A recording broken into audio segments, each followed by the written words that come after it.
किसी बुद्धिमान व्यक्ति ने कहा था, कांग्रेस भारत को संविधान के माध्यम से मुस्लिम राष्ट्र बना चुकी थी, बस वो इसकी घोषणा नहीं कर पाई।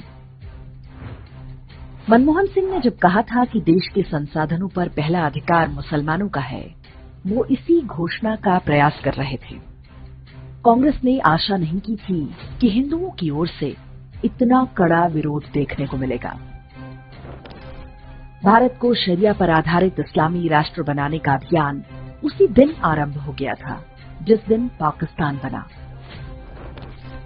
वर्ष 1950 में संविधान के अनुच्छेद 25 के माध्यम से धर्मांतरण को वैध बना दिया गया, ये जानते हुए कि चारों प्रमुख भारतीय धार्मिक समुदाय हिंदू, सिख, बौद्ध और जैन बलपूर्वक या लालच देकर धर्मांतरण नहीं करते, जबकि दोनों अब्राहमिक मजहब प्रोस्लिटिक अर्थात धर्मांतरण पर आधारित हैं। कांग्रेस ने अनुच्छेद 28 के माध्यम से हिंदुओं को धार्मिक शिक्षा देने का अधिकार छीन लिया, लेकिन अनुच्छेद 30 बनाकर मुस्लिमों और ईसाइयों को मजहबी शिक्षा देने की छूट दे दी। कोई और देश होता तो इसे धार्मिक अत्याचार की श्रेणी में रखा जाता। इसके बाद 1951 में सभी मंदिरों के चढ़ावे का पैसा हिंदुओं से छीन लिया गया। कांग्रेस सरकार ने हिंदुओं पर तो सेकुलर कानून थोप दिया, लेकिन मुस्लिम और ईसाई पर्सनल लॉ को छुआ तक नहीं। उन्हें बहुविवाह की छूट दी गई ताकि वे तेजी से जनसंख्या बढ़ा सकें। 1954 में स्पेशल मैरिज एक्ट लाया गया ताकि मुस्लिम लड़कियां आसानी से हिंदू लड़कियों से शादी कर सकें। फिर फिल्मों और साहित्य के माध्यम से इसे ग्लैमराइज किया गया। आज इसी का परिणाम है कि हर वर्ष सैकड़ों हिंदू लड़कियां लव जिहाद में मारी जा रही हैं। वर्ष 1975 भारत को मुस्लिम राष्ट्र बनाने की दिशा में सबसे महत्वपूर्ण था, जब आपातकाल लगाकर संविधान में सेक्युलरिज्म शब्द जोड़ दिया गया।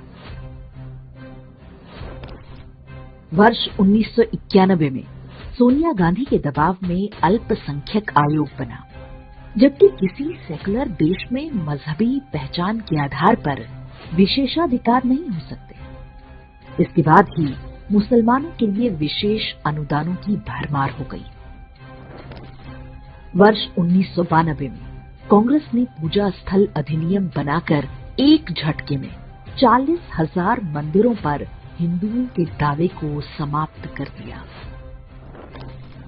वर्ष 1995 में कांग्रेस ने वक्फ कानून बनाकर मुसलमानों को यह अधिकार दे दिया कि वे जब जहां चाहें हिंदुओं की भूमि छीन सकते हैं। इसके विरुद्ध कोई कोर्ट में अपील नहीं कर सकता।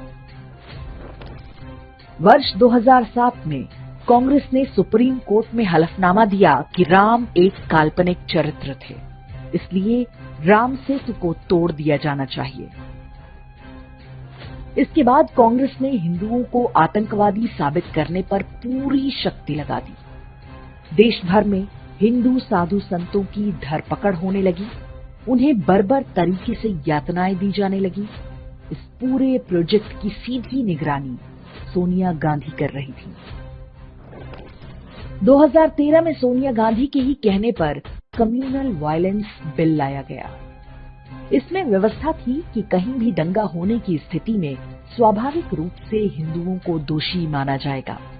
बीजेपी ना होती तो ये कानून भी बन चुका होता। हमें भूलना नहीं चाहिए कि शक्तिशाली रोमन साम्राज्य के पतन में केवल 80 वर्ष लगे थे। कांग्रेस ने हिंदुओं को नष्ट करने के लिए बिल्कुल वही फॉर्मूला अपनाया जो रोमन साम्राज्य को नष्ट करने के लिए किया गया था। इस बारे में हमारा वीडियो आप डिस्क्रिप्शन और कमेंट में देख सकते हैं। ये कांग्रेस का दुस्साहस है कि उसने 2024 के चुनावी घोषणा पत्र में लिखा है कि वो हिंदुओं का धन लेकर मुसलमानों में उनका पुनर्वितरण करेगी। प्रधानमंत्री मोदी ने जब यही बात पकड़ ली और उसे आसान भाषा में जनता को समझा दिया तो पूरा कांग्रेसी तंत्र बौखला उठा। तुम उसे छीनने की बात कर रहे हो अपने मैनिफेस्टो में? गोल्ड ले लेंगे, सबको वितरित कर देंगे और पहले जब उनकी सरकार थी उन्होंने कहा था कि देश की संपत्ति पर पहला अधिकार मुसलमानों का है। इसका मतलब ये संपत्ति इकट्ठी करके किसको बांटेंगे? जिनके ज्यादा बच्चे हैं उनको बांटेंगे। घुसपैठियों को बांटेंगे। क्या आपकी मेहनत की कमाई का पैसा घुसपैठियों को दिया जाएगा? आपको मंजूर है ये कांग्रेस का मैनिफेस्टो कह रहा है कि वो माताओं बहनों का सोने का हिसाब करेंगे, उसकी जड़ती करेंगे, जानकारी लेंगे और फिर उस संपत्ति को बांट देंगे। मनमोहन सिंह ने बिना कारण ही नहीं कहा था कि देश के संसाधनों पर पहला अधिकार मुसलमानों का है। वे और उनकी पार्टी इसी नीति पर लंबे समय से काम कर रहे थे। We need to be revitalized. We will have to devise innovative plans to ensure that minorities, particularly the Muslim minority, are empowered to share equitably in the fruits of development. They must have the first claim on our resources. Congress कोई चुनाव हारती है या जीतती है, ये बहुत महत्वपूर्ण नहीं है। सोचने वाली बात है कि इतने दशकों से देश में क्या चल रहा था। यदि कांग्रेस छोड़ रहा हर नेता यही कह रहा है कि ये पार्टी हिंदुओं से घृणा करती है, तो ये संयोग मात्र नहीं हो सकता। प्रधानमंत्री मोदी ने पहली बार इस विषय पर खुलकर बोला है।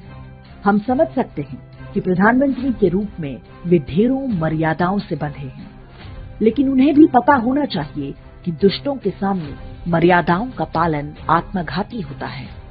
अब ये प्रधानमंत्री मोदी का उत्तरदायित्व है कि वे सनातन धर्म को नष्ट करने और भारत को मुस्लिम राष्ट्र बनाने के प्रयासों को जड़ से उखाड़ फेंकने का काम करेंगे।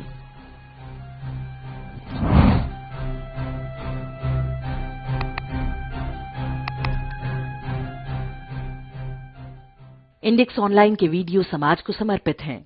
आप इनको डाउनलोड करके जैसे चाहे वैसे प्रयोग कर सकते हैं। चाहे तो आप हमारे टेलीग्राम चैनल से जुड़ सकते हैं। वहां सारे नए पुराने वीडियो आपको मिल जाएंगे। हमारे सोशल मीडिया लिंक हर वीडियो के डिस्क्रिप्शन में होते हैं। हमारा एकमात्र उद्देश्य हिंदू समाज को जागृत और एकजुट करना है। इसमें सहभागी बने। धन्यवाद।